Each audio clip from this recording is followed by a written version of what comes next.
Good morning, ladies and gentlemen. This is Eddie Marcus here again, and it is early. It's about 12:42. What about?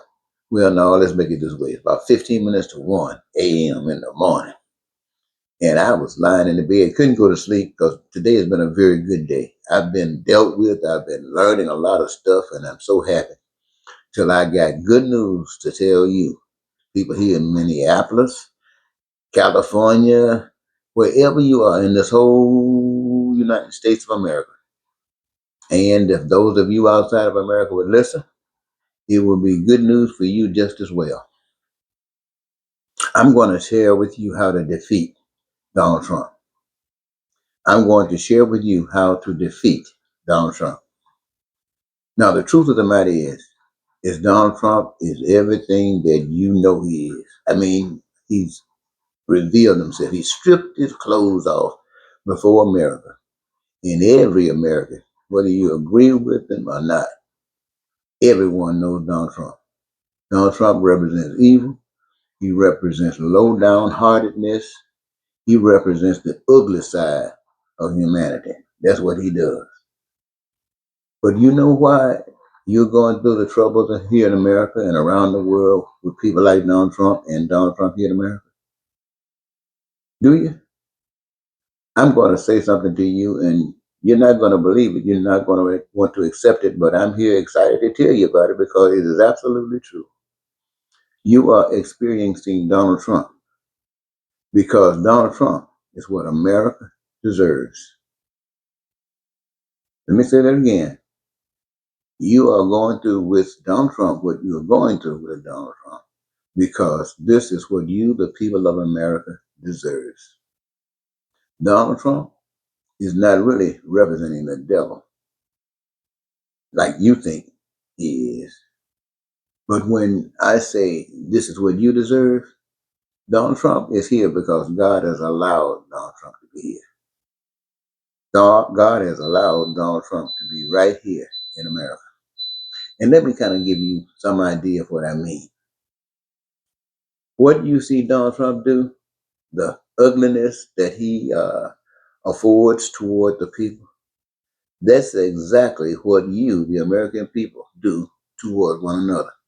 Oh, I know you try to gaslight yourselves as if you don't, and this that is not you, but this is exactly you. This is the way you treat one another. How do you think you got guys? Say you got one guy got so much wealth in this country, it equals more than a great portion of this country. And you put a few of these people together, especially the ones that some valley down in California, what they call it, I don't know, but some valley, you know what I'm talking about. Those guys, you put their wealth together, and they got enough wealth to take care of this country, really. And with Trump in power, they are getting more wealth. And I know it hurts you. You talk about what? Relieving the debt from education. You talking about health care being so costly and medicine and all that kind of stuff. And yet you allow all of these people to amass all of this wealth and the people lose. The masses of the people lose. No. Do you remember? You probably don't. But let me share something with you. In the late 80s, in the 90s, in the 2000s, God sent a man to America. Yes, this is true. God sent a man to America and shared with you the best way he possibly could at that time how to free yourselves from the possibilities of such as this happening to you. This man came and told you what God wanted for the people, not just some, but all of the people. He came and shared with you what God said represents heavenliness, represents paradise, represents love unlimited, or should I say life of victory unlimited. Is that right? Yeah. And look, the guy came with that message, but you didn't hear it. He came to the churches and he shared it, but the churches didn't hear it. Then he got into politics. I'm telling you what God did now. Got into politics to use that as a platform to speak to you at several levels. If I'm recalling correctly, he tried to use the platform of being a mayor, telling you the same message he told the church. You did not hear that, didn't want to hear it. He came and wanted to be governor, using that same message. You did not want to hear it. You didn't hear it. You rejected it. Wanted to be president. Spoke from that platform of wanting to be president of the United States with that same godly message that he was telling the church. You did not want to hear it.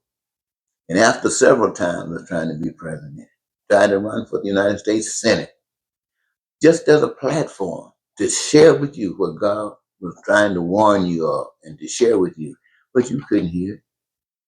Then he, even the same man, the same messenger of God, violated some of your rules at the state level and maybe even at the federal level. I'm not sure, but I know he went to jail. He went to prison. For what? To try to get you, the American people, to listen to what God had designed for you. But you didn't hear it. And you know why you didn't hear it? You didn't hear it because, first of all, he was black. And you didn't want to hear anything come out of a black man's mouth. Even the black people didn't want to hear it. And on top of that, he was poor. He didn't have any money. He wasn't a millionaire. Nobody wanted to get into that. He was absolutely poor. But he brought you the message of liberation. He brought you the message of freedom. And you said, to hell with that. You said, to hell with that. And so you continue to mistreat one another, to take advantage of one another, and do the things that you know you have been doing to one another all your living lives. And so he didn't have anything to do but just speak on the internet or just going to the running for office, and it again didn't mean anything. So he had one medium that was open to him, and that was just to post stuff. And you didn't want to hear it when he was walking out there, talking out there. You definitely didn't want to hear it when he was doing a post. And you turned a blind eye to it. And now you got Trump. When your simple message that if you could have listened, if you would have listened, you would have learned that the only way you can really avoid stuff like this is to treat people like you want to be treated. And with the thing of racism going on in this country, there was no way you were thinking about treating people the way you want to be treated. And so when the time came, and it did come, Trump came in office and he brought it to you. But you know why he brought it to you? He got into office because God sent him there. God brought Trump there to feed you, to give you what you deserve. You shall reap what you sow. The seed that you plant is the fruit that you get. And what was that? It was Donald Trump. And now, right now, you are going through pure hell. And it seems like you do not know how to get rid of it. So rallying, protesting, and all of this is not going to get rid of Trump because it's embedded in you. What Trump is, it's in your heart. And trying to sit back and fight it off with this against stuff. Yeah, even ICE and all that stuff came in there. But your way of doing it, it's not doing anything. It's just feeding more evil. You should take a step back. Take a step back. Think about this thing. Think about changing. Think about ways that you can treat other people like you've never done before. But you can treat them exactly like you want to be treated. For instance, if you don't know what to do, if you don't know how to do it, you just think about what you would want done to you.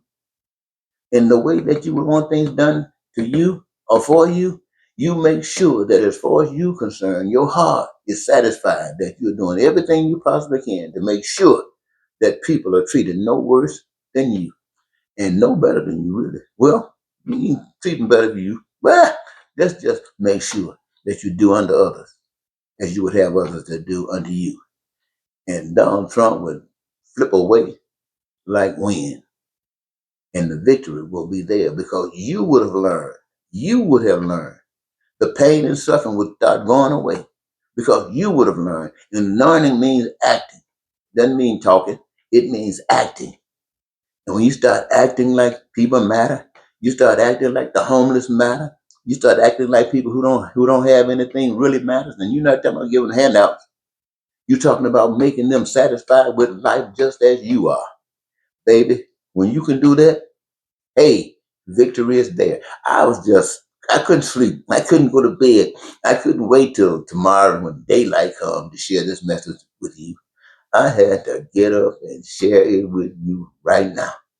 And so, ladies and gentlemen, for those of you who are listening, I want to thank you so very much because, hey, God has sent it to you again. So until next time,